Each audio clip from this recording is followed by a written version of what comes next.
Hello, everybody, and welcome back to another episode of our mini review series of Nickleby. I am Mackenzie, the marketing manager here at Cup of Hemlock, and I'm joined by my co-producer of all things The Cup, our literary manager and resident dramaturg, Mr. Ryan Borochovitz. Hello, Ryan. Hello, Mac. Are you excited to talk about this fourth part of Nickleby? I am. There's a lot of new connections I'm making to another musical as well. I wonder if we'll check in about that. Oh, we will. There's that. We can say that episode 4 is technically the end of what we did, like the night in the theater of Nicholas Nickleby Part 1. So we end on that moment. Yeah. So boy, do I have thoughts about that. Yes, indeed. So there's all that type of good stuff there. So lots of things to discuss. So first, Ryan, tell us what's in your cup. Well, I have my official The Cup and Cup of Hemlock cup. And it's currently filled with water, actually, because I forgot to grab a cup until like 2 minutes before we were about to start. So I just ran and filled it with water quickly so I had something to sip on. Peek behind the curtain. How about you? What's in yours? Well, I also have my official The Cup. And I am drinking a cup of Earl Grey tea. Very good. With some honey. So, doing that. All right. So, Ryan, why don't you kick us off with a little recap on what previously happened and kind of what happened in this episode? Yeah. So the last episode, episode 3, was kind of all about, oh no, now that Nicholas and Smike have left the Yorkshire house, what are they going to do? Where are they going to go? How will they survive? And I don't feel the need to do a full recap, but he had like a few little attempts, and ultimately they went on the road and stumbled upon a theater troupe led by Mr. and Mrs. Crummels. And they were immediately kind of swept up into the theater world, and it seems like, okay, this is a temporary semblance of home. Maybe this will work out for them. Mr. Crummels told Nicholas that he'd make a great Romeo, and he thought Smike would make a great apothecary. And in this episode, we got to see what that actually looks like. So that was kind of, that's where we're coming from. And so now to summarize this episode, episode 4, it kind of, to me, skipping this kind of like a sneak peek for some thoughts I'm going to have when we do our does this work as a single episodic unit of television, sort of. But like I felt this was a very disjointed episode in my mind, or kind of didn't have this was not a favorite one of mine, certainly. I felt like it was lacking a lot of coherence in a way. So it kind of, watching through it, because now I am preparing more so for knowing that, okay, these are the steps for doing these reviews. I'm going to have to do a summary. I kind of like isolated or sort of 7 scenic units going on, like sequentially in this one. And the first one begins with kind of in medias res, that after having just joined the company, Nicholas is already tasked with canvassing for money in support of the company. So he's going out like knocking door-to-door salesman. Yeah, wealthy donors. I couldn't quite follow if it was to purchase tickets, for them to purchase tickets to the show, or if it was for them to invest in the show. I don't know if you have more insight on that, if you caught it better, or your book knowledge supplements some of that. From what I understand from the book, they're out there canvassing for donations. And so they're asking for donations, but they're also kind of drumming up the support for the theater itself, where it's like, hey, donate, but hey, like, come see where your donation's going, by like coming out to see the show. So they're doing like a 2-for-1 when they're going out to wealthy benefactors. They're kind of pulling a Max Bialystock, where they're specifically targeting a certain group of people that they know will have money to support their cause. So they're going out. He's accompanied by the sort of leading lady of the company, whom Nicholas may or may not be attracted to. It's kind of always hard to tell with him. And the young daughter, the phenomenon, as she's called, of Mr. and Mrs. Crummel. and whom Nicholas finds very annoying, and she's always dropping her umbrella, and at one point it falls into the sewer, and what a hassle. He really seems to be annoyed by that. So they're going about canvassing money from wealthy donors, And we kind of get one extended scene in that of they go to this one couple that's very concerned about how the drama is dead. It's dead. It's dead. They kept saying, yes. And they are at first interested in. Also, the man of this couple is a scholar of drama who's come up with a new theory about how if you change around the punctuation, it completely changes the meaning of Shakespeare's plays.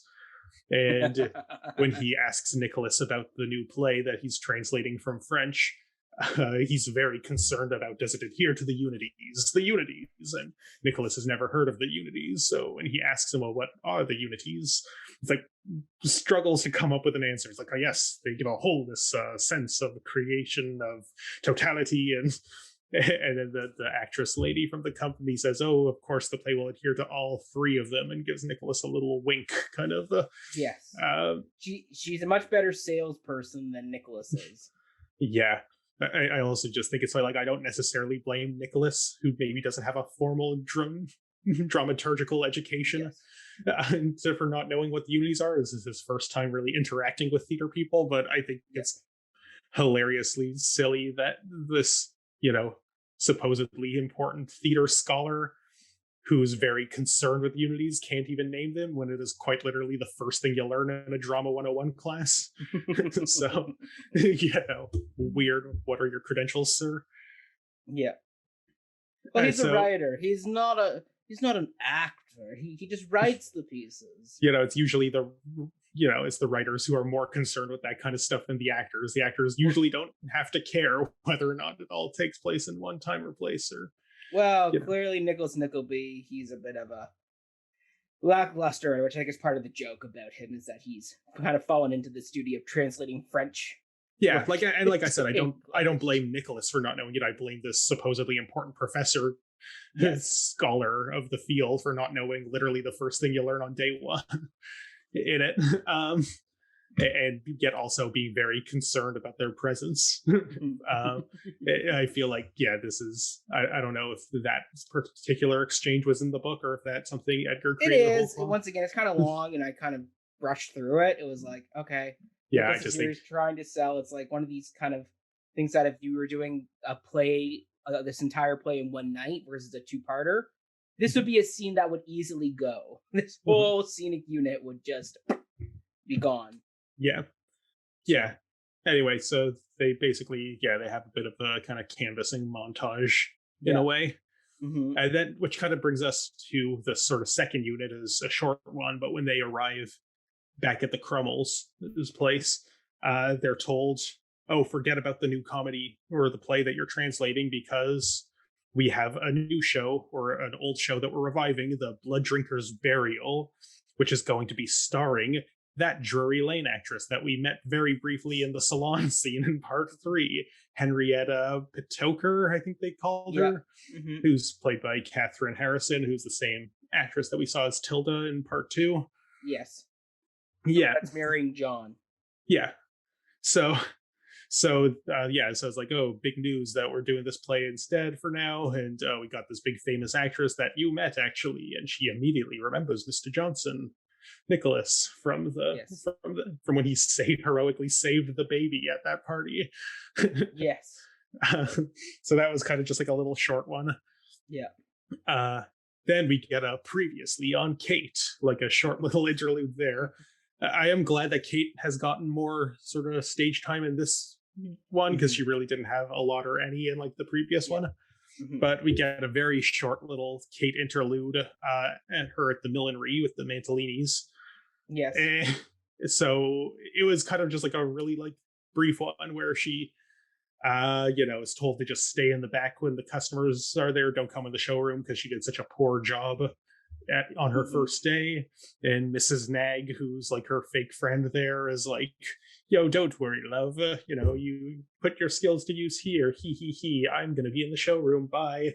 But then when the rich ladies are purchasing their hats to the showroom, they're all like, well, what happened to that pretty young thing who was working here the other day?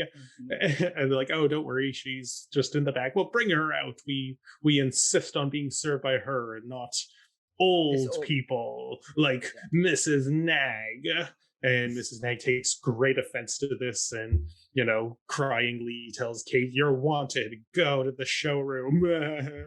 You're my enemy." And she makes all of the other ladies in the notary basically swear silent treatment to Kate because of how offended Mrs. Nag is that she's at the been end replaced. of the day. Yeah, at the end of the day.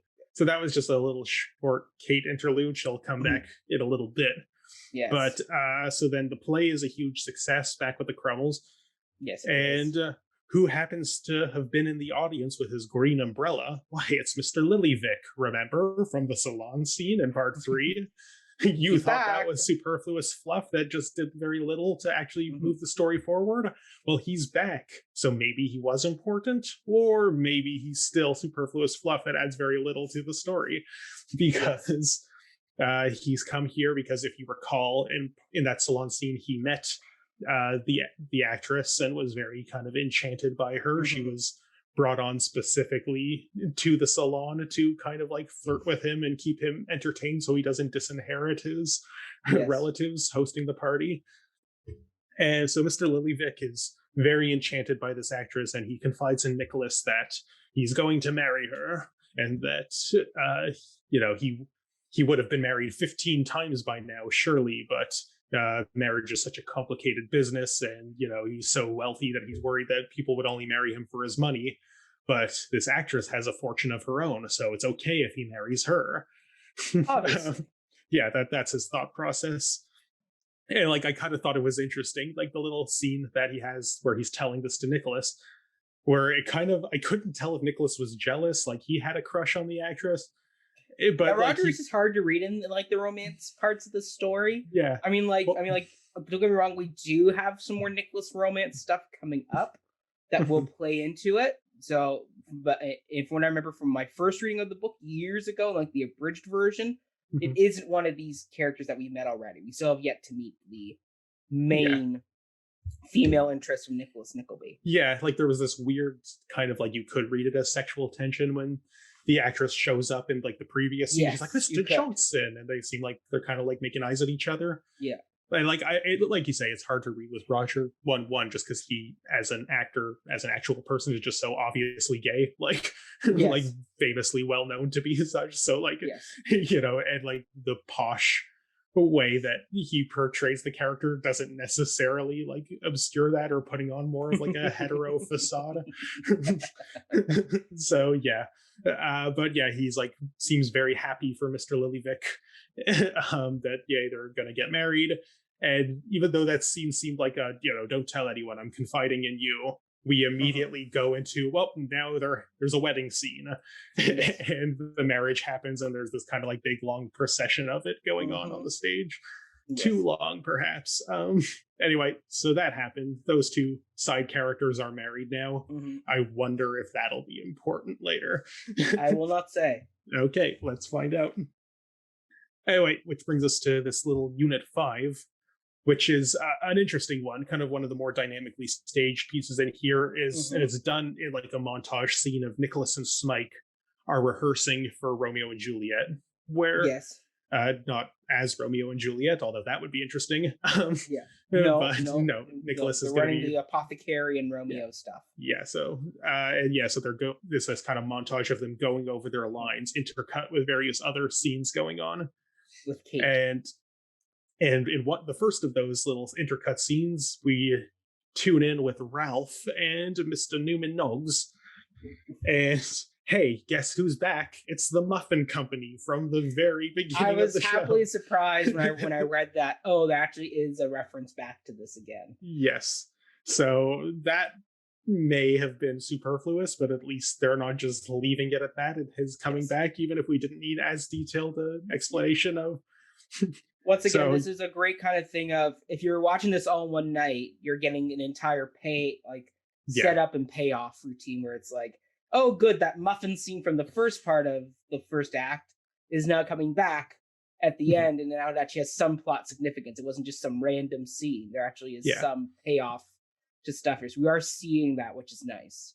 Yeah, and granted, we are experiencing this serially, one week at a time, But Dickens's reading public was only experiencing it monthly in their serialized installments. Correct. So, like, while we don't have the immediacy of the theater experience where all these things come together in something closer to real time, we're still, I wonder if Dickens's reading public are like, okay, enough with the muffins, and then had to wait like 4 months until, oh my God, the muffins are back. They're back. So we get a little scene with Ralph withdrawing his primary stakeholder position in the muffin business. He shorts the stock.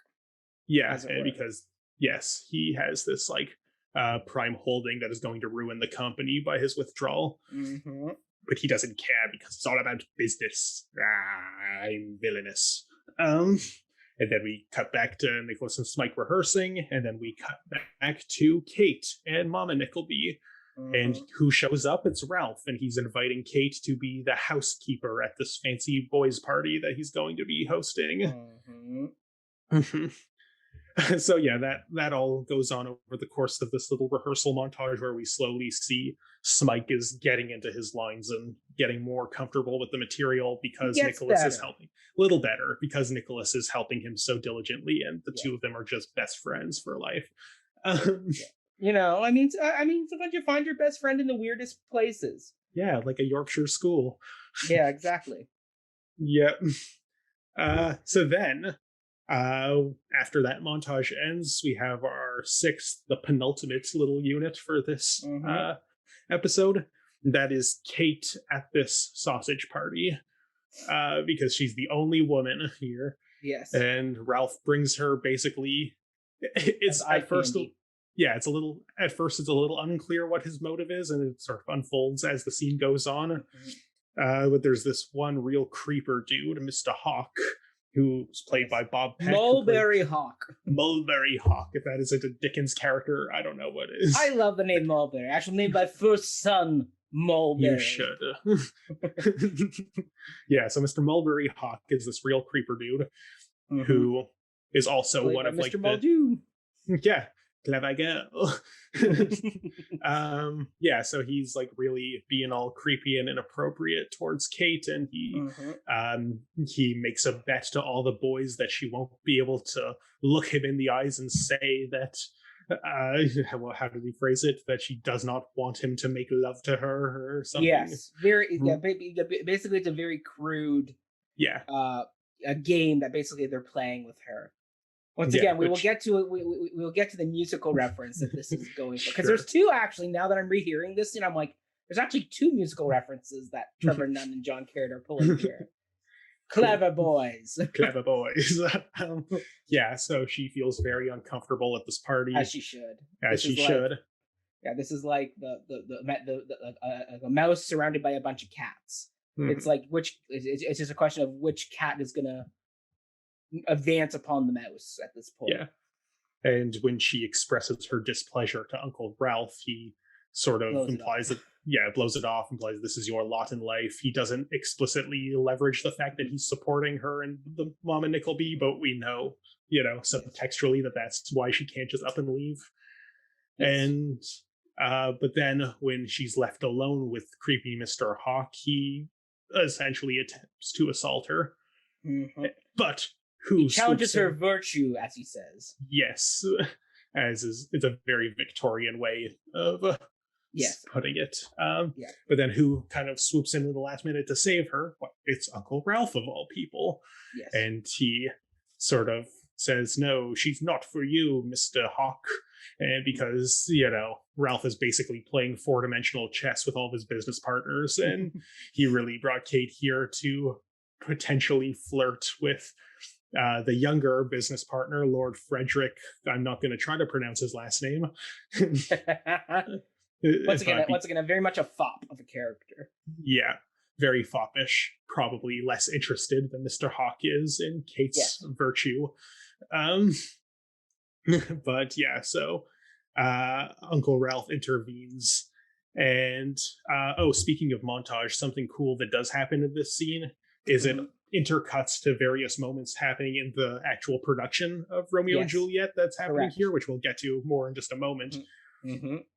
But when Kate feels alienated at the party, she sits down right next to Juliet in the scene where the Capulet parents are telling her that she has to marry Paris, and she feels similarly stuck in this moment. Very symbolic.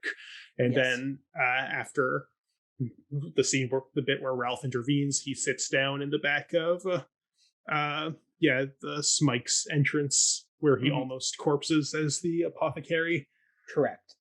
Yeah, so but he pulls it off. Good old. He pulls Smike. it off.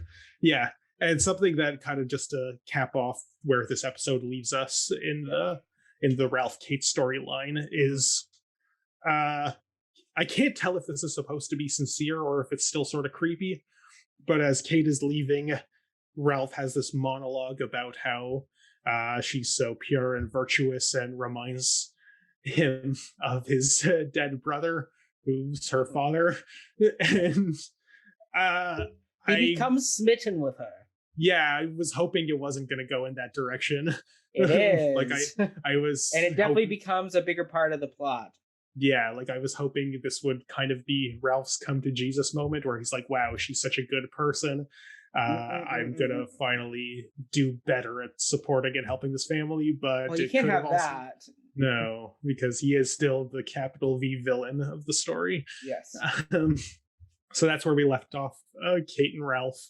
To be continued in the next Kate was part. Going home, and she had left a lock of her, or like a few strands of her perfectly curled hair with Ralph, because it had fallen out, and he's a bit of a creepy stalker who now is keeping her hair.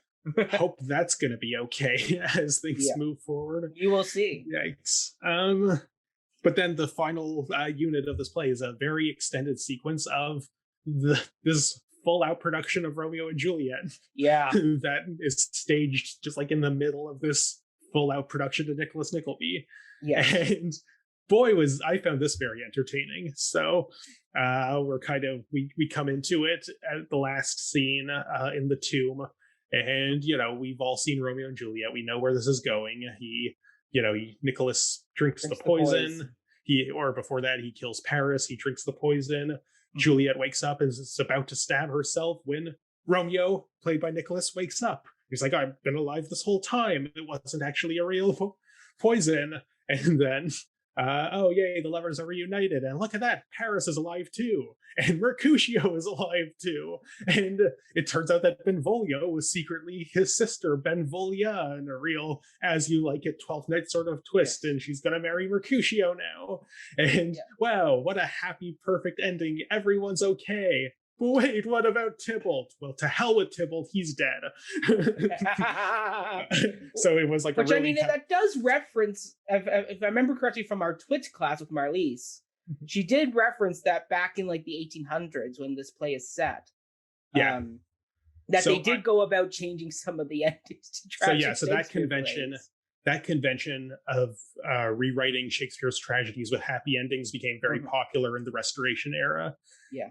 1660s to 1680s. The most famous example is a version of King Lear by a playwright named Nahum Tate that happily ends with, "Oh, Cordelia survives and she marries Edgar," and what a hoot. So while I don't know if this specific version of Romeo and Juliet that's being staged here is like an actual documentary example of that, or if it's something I couldn't find if that was the case. Yeah, but either way, it's speaking to a trend in theater that was already like a couple hundred years old by the time of Dickens writing this book. Yeah, I think it's Dickens once again making fun of theater people. Yeah, and how frivolous. It's like, it is. Where's that thing of, "Oh, you people who change Shakespeare for a happy ending. Well, just read my books where they're all about domestic abuse, people being burned in wedding dresses and beaten to death." Yeah. And in the Victorian era, there was like a lot of like anti-theatrical prejudice of this kind that was going about. And although it was kind of a period when Shakespeare had reached the height of his fame, but so many of the critics and theorists of the time were all about, you can't possibly do Shakespeare justice staging it. You have to read it and imagine the beautiful poetry in your mind's eye, and you ruin it by staging it. And there was a bit of a, theater wasn't considered literary art at this time. And so I think, this staging of the Crummels happy ending version of R&J is speaking to this. And then it ends after all the happy endings and everyone but Tybalt is alive. and we have this, great sign off. It ends with the whole cast of the play Romeo and Juliet coming on to sing this weird British patriotic ditty. With Mrs. Cromwell and a full-on like Lady of the Night. Yeah. Draped in like the British flag with a trident. Yeah. And what song was that? I don't know. It wasn't a real, but Britannia wasn't God Save the Queen. I don't know what it was, but I think it was like an early version of something like a national anthem. And then that's how part one, if you were watching this play in the theater, ends. Curtain, like a 10-minute, weird. It's the purveyor of false hope. As most shows end, it always ends on a purveyor of false hope that either it can't get any worse or things are looking up here in New York. Yeah. So that's the summary. I know we have our series of check-ins. If you don't mind, I'd like to change the order that we usually go through them, because I kind of really want to skip ahead to the one that we usually do last, which is how does this episodic unit work on its own terms? Sure. And I think this one was a real mess, if I'm being completely honest. You said you really enjoyed it, so maybe you want to start. Sure. I mean, like, I enjoyed it. Like, once again, like, I actually went back and rewatched part 3 again because I couldn't really what happened. Hey, peek behind the curtain. We took a week off between filming part 3 and part 4. Exactly. So I actually went back and watched part 3, which is the only reason why I remember Mr. Luliwick and Henrietta, what's her face, the actress. Other than that, I would have been like, who the frig are they? But that's besides the point. I mean, like, I think what I enjoyed about it, well, first of all, there's a lot of musical references, so I always like when save that for the next check-in. We will. Yeah. But it had a lot of musical references, which I enjoyed. It also was I enjoyed all the payoffs because we've been talking about like, when will this muffin scene come back? Why are these little mini episodes? Like what is their importance? And the fact we got to see some of these payoffs now happening, I was like, okay, so actually the writers actually did a decent job of paying off some of these mini setups that we're getting throughout this epic story. So I think that's what I enjoyed, because also I always enjoy when there's a song involved, and there were 2 in this episode. there was 2. We had a wedding march, and we had the Rule Britannia, Queen of the Night, singing at the end, which sets, once again, if you notice, like, it sets up a lot of the characters who are going to come back, like Mr. Squeers and his son show up at the very end there. No, but were they showing up as Mr. Squeers and his son, or were they just part of the company? No. They actually were showing up as Mr. Squeers. That I couldn't. They were dressed in that way. Yeah. Alan Armstrong was back with like the squinty eye, the slicked hair, the kind of hunched shoulders, the kind of Mr. Filch look. And then the Squeers boy was dressed back in his like kind of romperish, tubby kid outfit. Sure. So there was that. So once again, it felt like a nice kind of end to the first act with like the appearance, because if you notice, the Squeers characters actually walk into the scene at the end. They don't show up at the beginning of it. They actually kind of make an entrance into the song. Yeah, and it's kind of like them coming to London. Okay, interesting. See, that I don't feel like seeing them there really, to me, communicated that. If you didn't already know that, that's what it meant. I'm sure in the next part we'll get into them again, because they've been away for a bit, but they are the secondary antagonists to the story. So it was nice seeing that they were set up, because I do remember a little bit more of their plot, what's going to happen in the next part with them. So I was like, okay, good. At least they're setting that up again. Okay. So once again, it's a good setup for a later payoff. So I mean, like, the episode itself wasn't my favorite, but the overall arch, when I look at it as a bigger picture, I think it does work. But like in the individual episode, there are certain things like the door-to-door salesman bit that was a bit boring. The watching the R&J was boring until the very end, when they did the fake happy ending routine, and the overreacting death of Tybalt still being dead. I did find that amusing, and I mean the Kate stuff, while confusing, the general thing of Mr. Hawk, that came through, and I was like, okay, I'm getting that. Yeah. The other things that Ralph is playing 4-dimensional chess little bit less clear. But like overall, like, is it my favorite of the episodes? No. But it definitely wasn't my least favorite of them. I still think my least favorite would have to go to episode 3. Really? I thought last time you said 1 was your least favorite. I reordered them a bit. Okay. Like 3 moved down just because of how kind of middle ground it is, where it's kind of like that middle chapter of a series where it's like we need to have it, but it's like it was very on the road kind of very episode. On the road-ish. So like now I think it would probably go 2, 4, 1, 3. Okay, for me, I think my order is, it has, last time I said it was 2, 1, 3, and that hasn't changed. But for me now it's 2, 1, 3, 4. I think this, in my mind, was this was the weakest one so far in my, as a standalone. I'm not necessarily talking about like the whole sweep of the thing, but just and my, like, I have a few reasonings for this.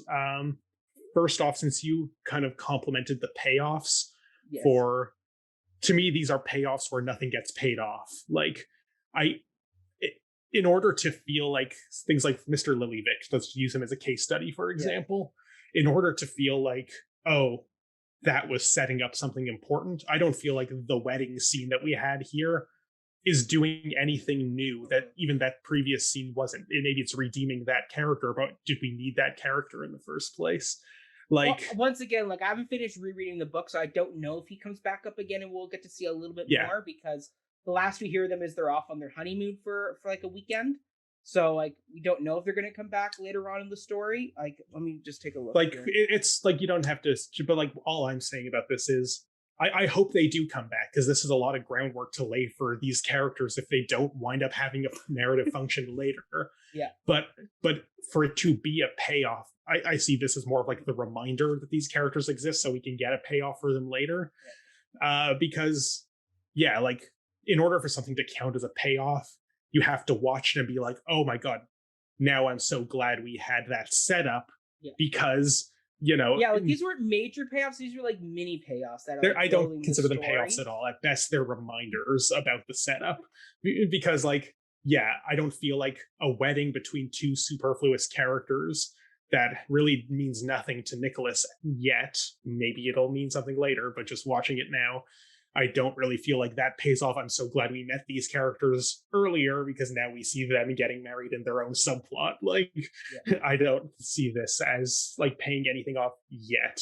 It is just a prolonged setup, and we'll see as we go on further. But if we don't wind up having something with these characters that I do see as a genuine payoff to all of this, then all of this could have been cut from the dramatization. And same with the muffins, like just the fact that, oh, Ralph is conniving and leveraging his position as the primary stakeholder and doesn't care about anything to do with them. Like, again, I enjoyed the muffin scene in episode 1, but I don't think this is a payoff that like, oh, it's so good that we had that muffin scene because now we get this scene. Like, it's not, these are just setups upon setups. And so and keeping in mind that we have now seen the entirety of the first play, and I understand that they were sold together and nobody in the original theater audience would just watch the first play and not the second play. Well, you'd have to purchase, you'd have to come back on another night, or if it was a Saturday. But they were sold together.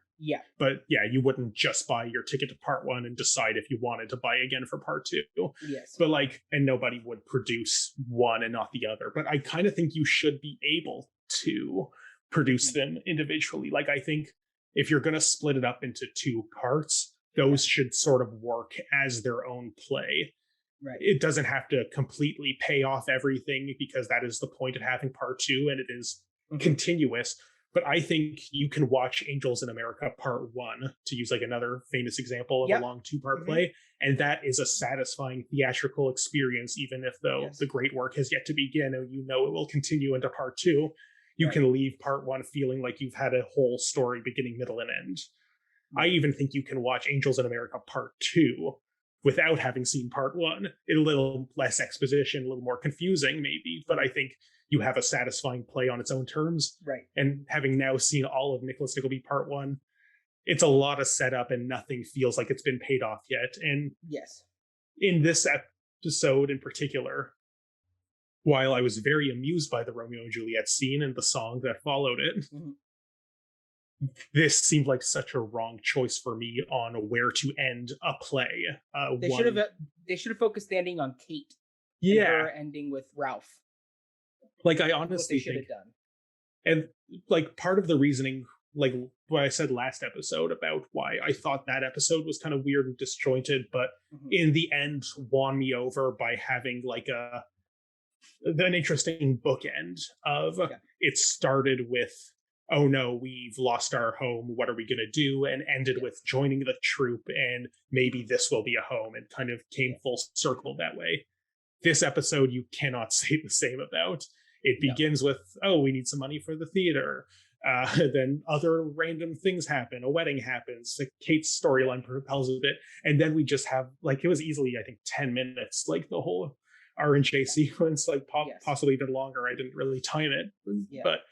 But by ending on that, we don't have like it's not planting seeds for big things that are coming. You can read into the appearances of certain walk-on characters like Mr. Squeers, but it's not like, it doesn't give any closure to Nicholas and Smike's story that we didn't have at the end of the last one. This isn't a one day more ending to. So I'm glad you brought that up. So anyway, I've ranted about this a little bit. Maybe I'll think of other points, but let's move on to our Les Mis check-in, since you've been really wanting to do it a lot. Well, before we do that, do we want to do a quick cast shout out to anybody that stood out in this? Because we kind of skipped over that. Yeah, I don't have like a big new shout out for this one. Like, I think what's his name, John Woodvine, who plays Ralph. I shouted him out in episode 1, and I think he is still acting wise the MVP of this production. Okay.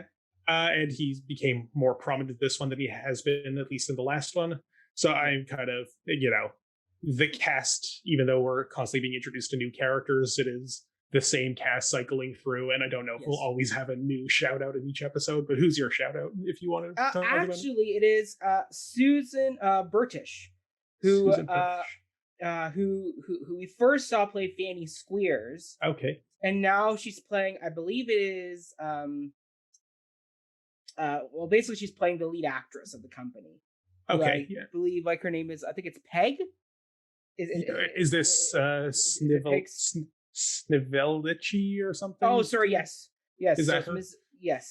Miss Snevdovici. Oh, I didn't notice that was the same actress who played Fanny. Well, see, I did, and that's what I liked about her, was it was such a polar thing for her to go from like a Madame Thénardier character who is like shriveled, one-eyed, like looking like she has the weird lip, like cracked lip look, to now being someone very well dressed, very kind of matronly, kind of this great dame of the theater.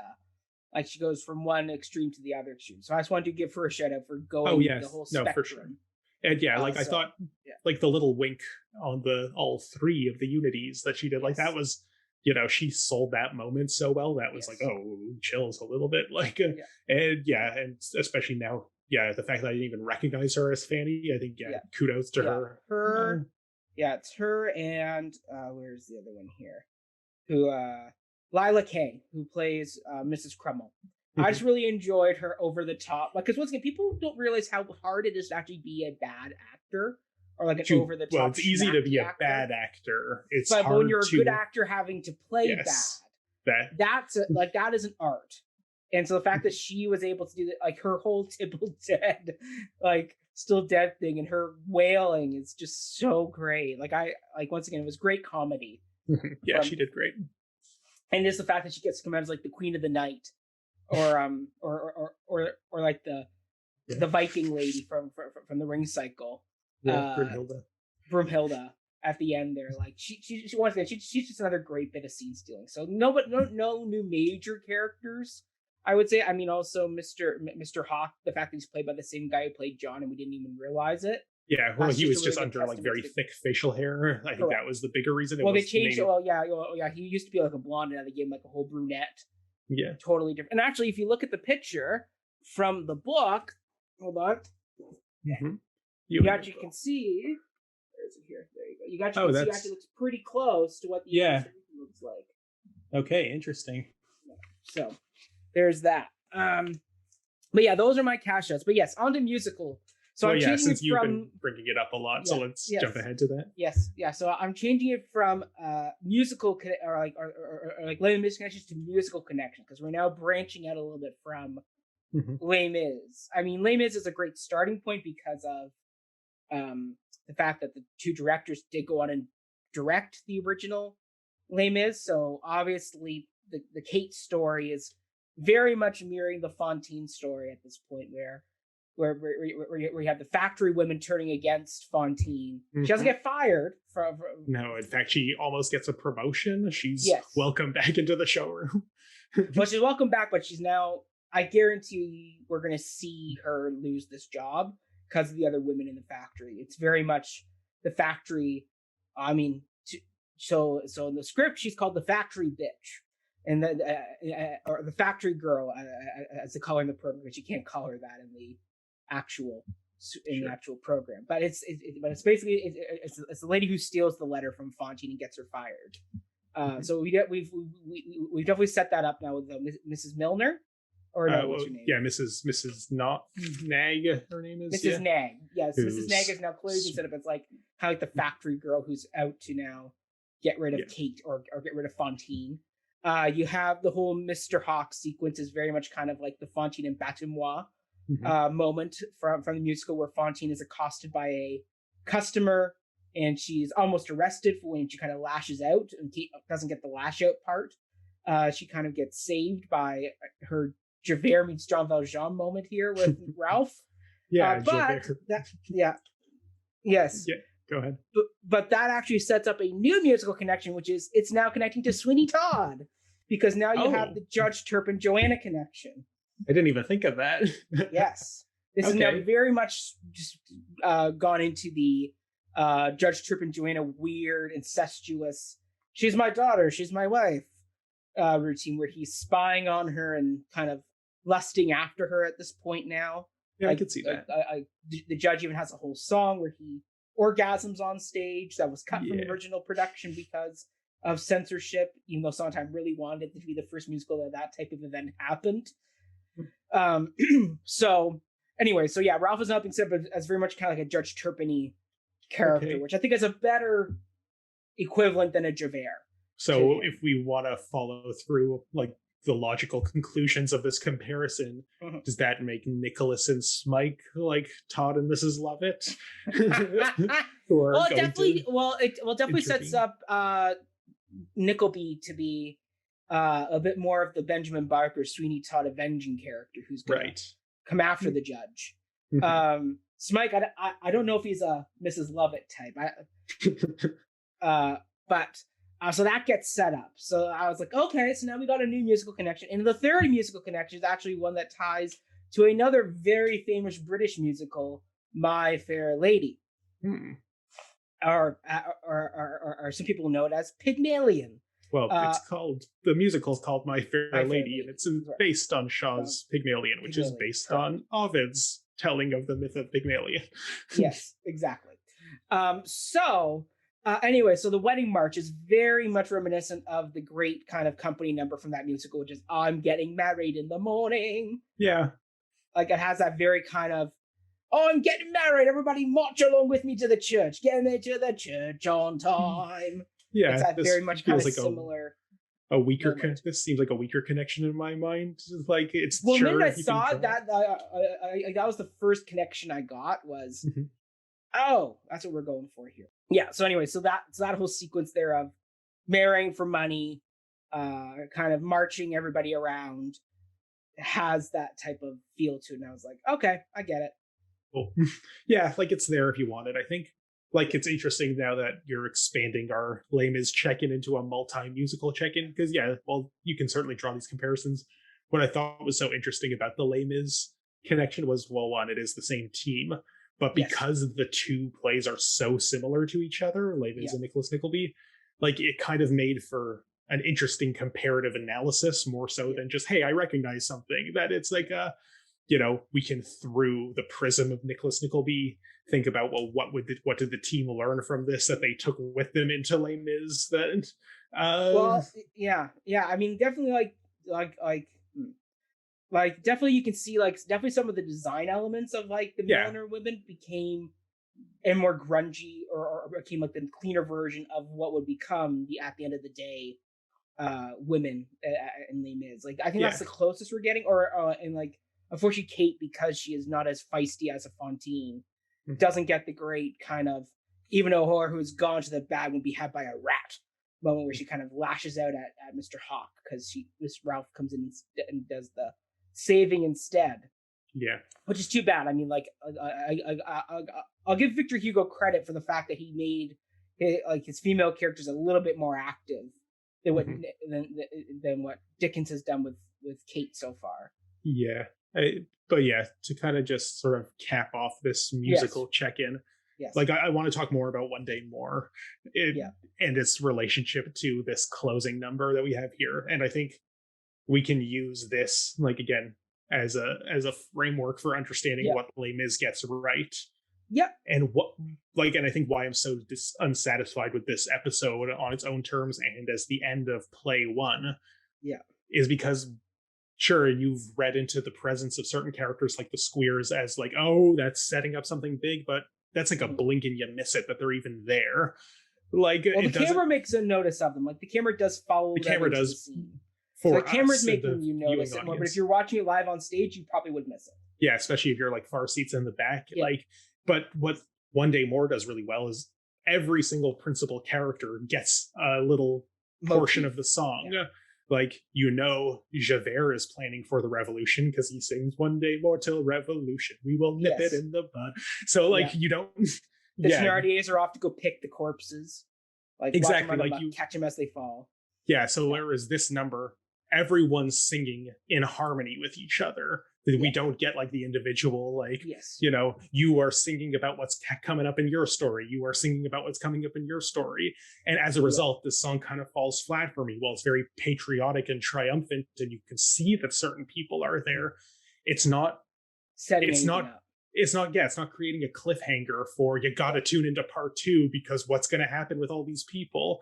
One Day More is quite literally, as the title suggests, talking about big things are happening tomorrow. So come back tomorrow, or come back tomorrow. We'll discover what God in heaven has in store. One more dawn, one more day, one day more. I think that's the trick of why Les Mis works so well as an adaptation of the book, because it very quickly distills a lot of, like, the whole Javert going off to go join the barricade is a whole chapter within itself in the book, if I remember correctly from me reading it years ago. That Javert does get a whole chapter about, I'm off to go join the revolution. In the whole, like, the students going off to, like, overtake Lamarck's funeral march in Valjean. Like, there's a lot of things going on there that take longer in the book, but the musical does a very good job of consolidating it and funneling it into one distilled climactic end of an act moment. Yeah, and it leaves you wanting more. You come back from intermission and but you come back from intermission being like, okay, what's going to happen with all of those threads that were just concisely put in that song? And this song, while it has the feel of a One Day More, it's like a big number that we're going to long intermission on. It doesn't do anything for the plot. It has no kind of narrative function here. And true. so I kind of think, to me, it fell really flat. Yeah. I think what would have been a better ending is you end the major stuff with Kate and Ralph as the major kind of endpoint, and then you have the arrival. Okay, not going to do a major spoiler, but the Squeers do show up in London. They're off looking for Nickleby and Smike. They're on the hunt, basically, at this point in the story. Not going to say what's going to happen with their hunt, but they're on the hunt. So I think it would have been better if there was a way of ending with, like, and the Squeers arrived in London on the hunt, like something like something ominous, like like paralleling the end of the play, where, like, you have Nicholas taking a big bow, kind of doing like the way the Phantom ends, or the Phantom ends with Christine having a big moment. She's won the opera of the night, but then the Phantom crashes the chandelier at the very end, swearing vengeance on Raoul. Like, it's that same type of thing of, I think that's what needs to happen there, is cut the patriotic number because it's just there. it kind of goes back into like those old kind of like Victorian like theater house, like vaudeville house type routines where it's like, we're gonna end all night with a nice good old patriotic tune, bring out Britannia, we're gonna sing to her, raise a glass. Like it was a nice moment, but it, I feel like we waste so much time in this that could have been an economical moment of bringing the threads together. Yes. I'm not saying it doesn't even have to be a song, because this isn't in fact a musical, whereas Les Mis can get away with this is the song that explains where everything's heading. Yes. But like if we had the montage, maybe the playing of R&J is intercut with a scene of the squares have arrived in London, that Smike and Nickleby can't get away from us. And that would have, I think, made the R&J sequence so much more powerful because what I think is like clever about that is it's showing, that this will end tragically, but maybe it'll get a surprise happy ending. Yeah. So purveyor false hope, as Autumn says, the end of an act should always set up the purveyor of false hope, where it's like either it's like at the end of Fiddler or On the Roof Act 1 where the wedding's been ransacked, they've had the pogrom, and it's like, well, it can't get any worse than like what's already happened. Or it's like the end of One Day More where it's like the students are off to go win the revolution. Vive la France! Yeah, and like I like that. That's like an interesting symbol of this production of a play that ends horribly, suddenly not ending horribly. Yeah. And if that was intercut with the squeers are on the hunt, and Kate's being assaulted at this party, if they kind of like weaved these things into each other more, they can kind of like speak to each other in a better way than having this long sequence that on its own terms doesn't really feel like it means much. Well, once again, building up that foreboding feeling that Nicholas isn't as safe as he thinks he is right now with his success with the Crummels. There's going to be something that's going to happen very early on in part 2 that's going to force him to shake things up again. So, all right, and I look forward to seeing that. But if we have to wait a week, I kind of also feel bad for the theater audience that had to wait till tomorrow, or like a dinner break. Or a dinner break on those who happen to see it on the Saturday. Yeah. Okay, we got 2 more check-ins to go. First, it's the Nickleby scar. It is healing. It doesn't look as bad as it did the last episode. If you noticed, it's now kind of leaving a mark, which once again, I think that's going to come into a play where like, that's going to be kind of like the distinguishing mark, kind of like in Princess Bride, where the man with 6 fingers. Yeah, it's a common melodrama stock trope of having usually a birthmark, but a birthmark or a scar, something that's going to differentiate him and make him that he is very recognizable. It's going to be like the man with the scar on his cheek, something like that. So it's like I don't have a lot to say about its presence in this episode. It is still there. It's still visible. It's healing. Yeah. I do kind of hope that it never heals completely. I don't think it will, because I think it'll be part of like the scars that Nickleby wears the rest of his life, of his adventures. Yeah. And then adaptation. So something we should talk about. Yeah. Go ahead. Is because I am reading the book, and so it's interesting. So I didn't bring this up in the last episode because I didn't know where they were going to put the Kate stuff. So if you're reading the book, the Milner sequence is a little bit longer in the book. Like Kate gets ill from staying in the drafty place that she's now being lodged with her mom, Mama Nickleby, as we've dubbed her. And so she is there. She gets sick, which means she misses a few days of work. And there's a little more of a longer sequence with her at the Milner thing. And in the play, they moved that all into episode 4, when in reality, we stay with Kate after the Nickleby, I will leave my family and go on the road type thing we saw at the end of episode 3. Or in the middle of episode 3. Yeah, in the middle of episode 3 before he meets the Crummels. Basically, in the book, you leave Nickleby for a bit and you stick with Kate and you get more of her story. You get the setup of Mr. Hawk, and then you cut over to them on the road, and then you cut back, and then you have the Mr. Mulberry, Mr. Hawk sequence, and then you cut back to the play and Nickleby with the Crummels, and then you have a whole big section with the Crummels, and you kind of lose Kate for a bit. Okay. So I imagine that's where we'll pick up next time with the Crummels, because we didn't really have a lot of Crummel drama here. They were very present in the theater scenes, but but it's the fact that they've moved things around now. Where like we lost Kate a lot in the last one, and then we've kind of taken all her stuff we missed. Now we've kind of shoehorned it in to this end of part one, which is wise in the fact that if they were going to go more with the ominous ending, they could have done a better job if they were saving those plot points to really kind of amp up what's going to happen to Kate. Because clearly they saved it for a reason. Because there was no reason why they couldn't have done a bit more of cross-cutting in the last one between Nickleby and Kate. So clearly they made a dramaturgical choice to shift certain plot points around a bit more. Now, once again, we have to remember that if you were watching this all in one night, there wouldn't be so much of a disconnect of what happened to Kate. Yeah. You would still have the sense of, it's been a while since we've seen her, but not several weeks later like it is for us. So, Exactly. So, yeah, I mean, overall, it's still a very faithful adaptation with what's going on. It's just there's been some slight moves and plot points. Yeah, and like things up or whatever. And I think that's, for the most part, probably for the better. I kind of wish they would do that more and do more cross-cutting, like I sort of described how the ending tableaus could have been framed better really if they mix it. Because they did the really cool thing that I commented on earlier about Kate sitting into the R&J like scene, and I like that Ralph sitting backstage in it. I think that could have been the whole like forward march towards the end, kind of, if they had been weaving those things together. Yeah, that's kind of where that is. I mean, I think we've hit all our check-in points. We forgot one, the Smike check-in. Oh right, yes, Mike. So I have a big he's here in the background again. Yeah, there he is. That's him as the apothecary. Yeah. I have one big thought about the Smike. All right, you go first.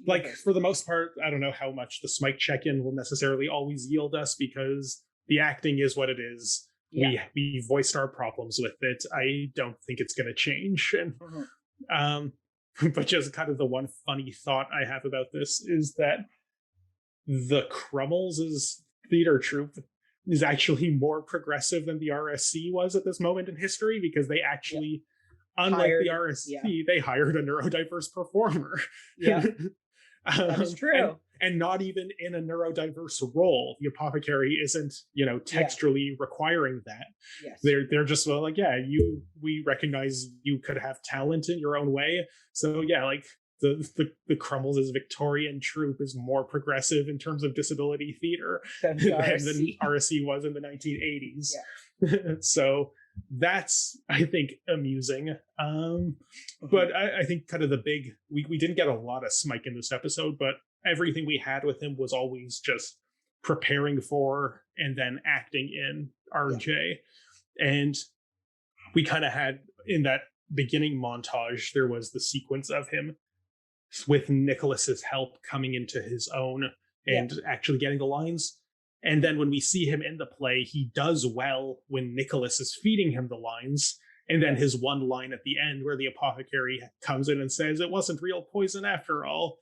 He corpses because it wasn't Nicholas feeding him the line. Yes.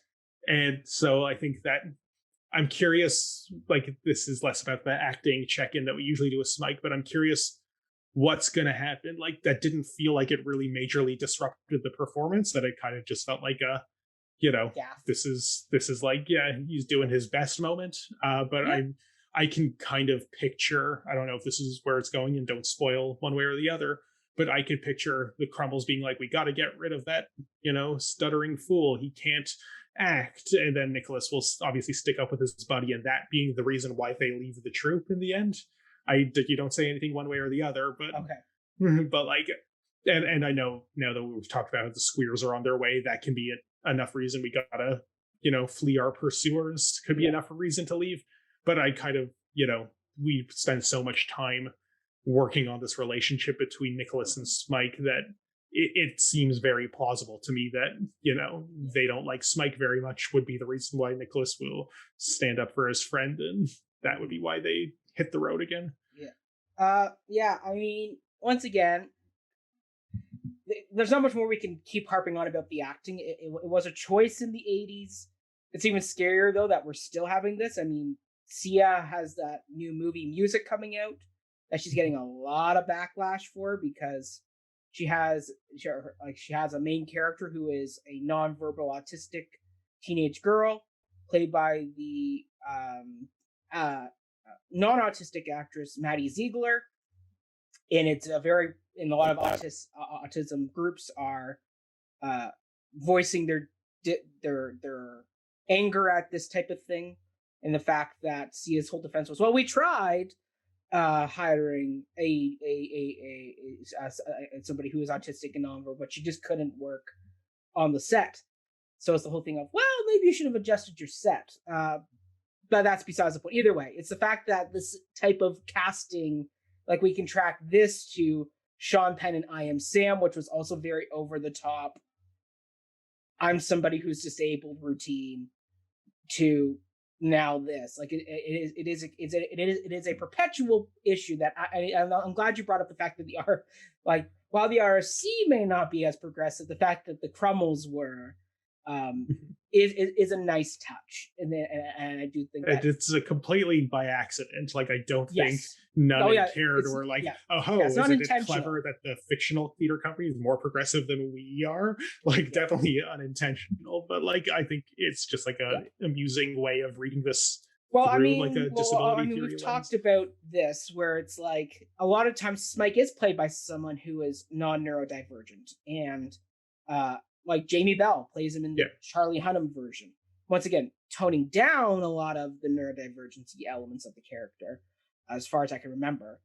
But like, it's still like, I would love to see someone who does have autism, or someone who is on the spectrum coming in and playing this role of Smike, because it is a central role to this play, and I think there would be some really great work you could do. Yeah, it's kind of sitting right there for you to I mean, it's the fact that it's this type of role is just begging for someone who like, because we have a lot of great actors who have either a physical or mental disability who could easily fill this role. There's a lot of great actors out there. Like, I'm trying to remember, there's the one actress who's always on American Horror Story who has Down syndrome, and she's always she comes in recurring roles throughout that show. So Brian Murphy, good on you for doing that. But like, there's a lot of great. There's no Glee had like Sue Sylvester's sister was someone with Down syndrome. So there's a lot of great actors out there who actually could properly do this role. And you're just naming ones that you've seen in things because they've been cast. Think about how many there are that just don't get roles and aren't being cast. That like cast a nobody in this role, like somebody who. Exactly. Like, I'm just saying that this is a role that I would love to see if this play ever gets revived, be played by someone who is part of that community. I believe it was revived by the RSC at one point in fairly recent history. I know there was one that was done with the Chichester Festival, and that was when they came to Toronto with Mirvish. No, that definitely didn't have somebody from this particular group playing Smike. It was still another actor putting on the airs of I am Smike, who has a disability. Once again, it's a choice by the director of how much that disability affects us, because clearly John Caird, Trevor, Nunn really weighed into this element. Well, and I think, there's fault in a lot of parties. Certainly the directors have a big say, but I do think David Edgar really wrote it into the script more so than it might be prevalent in even reading the book. It might be more open to interpretation in the book. Definitely in the book it's more open to interpretation, or at least that's how I'm reading it. It could be somebody else is reading it very differently. So either way, that is our Smike check-in. All right, I think that's all the check-ins. Yes, we will tune in next week with part 1 of part 2. Which is part 5, episode 5, as they're listed on Broadway HD. Yes. Correct. In the meantime, though, Ryan, give us that classic Ryan send off and tell us about the Sonnet series. Yes. Oh, yeah, the Sonnet series. Hey, if you're just tuning in for part 4, let me tell you about the Sonnet series. So Cup of Hemlock is trying to do a series where we're going to get 154 different actors to each read one of Shakespeare's sonnets, and we will share the videos on this here very channel that you are watching this episode. So if you, yes, you, random stranger watching this video or listening to this as a podcast months later, is interested in participating in our sonnet series, there is a link in the description that we highly encourage you to click on, and you sign up for a sonnet, send us your video, and we would love to feature you and have you explain to us why theater is still important in this pandemic-y world in which we are living. Correct. Yeah. Also, don't follow me on social media is my classic sign up. I was about to say, Ryan, you got to give that classic Ryan Borochovitz. Yeah, I'm not prevalent on social media, but Mac, you are. Tell us about yours. I am, yes. Plug your handles. So you can find me at Mackenzie Horner. You can follow me on all social media platforms there. Look for the Ginger Pear picture. You can follow my podcast, Before the Downbeat, a musical podcast where we talk all about musicals with my friend, Autumn Smith, who recently just won on Family Feud. And then, other than that, you go to our podcast, the Cup of Hemlock podcast, at Cup of Hemlock podcast. Which may be where you're listening to this very episode months later. Yeah, months later. It's interesting the way we are releasing these in real time regularly to YouTube, and then months later they'll show up on the podcast platforms while we're catching up. So you might be listening to this on this podcast, in which case, thanks for listening. Exactly. And if you haven't tuned into the podcast, it's a great place to get caught up on all our older episodes at this point, where we started from episode 1 of the Cup, which was our review of King Lear, and every Friday we're releasing 3 new episodes. So we can get 3 new old episodes. Yeah, 3 new old episodes, so we all can get synced back up together. Yeah, and in the near future. Once we're caught up, then we will release them at the same time weekly or whenever the new episodes come. Correct. So definitely you can tune into that. That'll be that there. But there you go. That is it, everybody. Thank you so much for tuning in. We will see you next week with part 5 as we head into the latter end of this epic 2-part play. Thank you, everybody. We will see you all next week.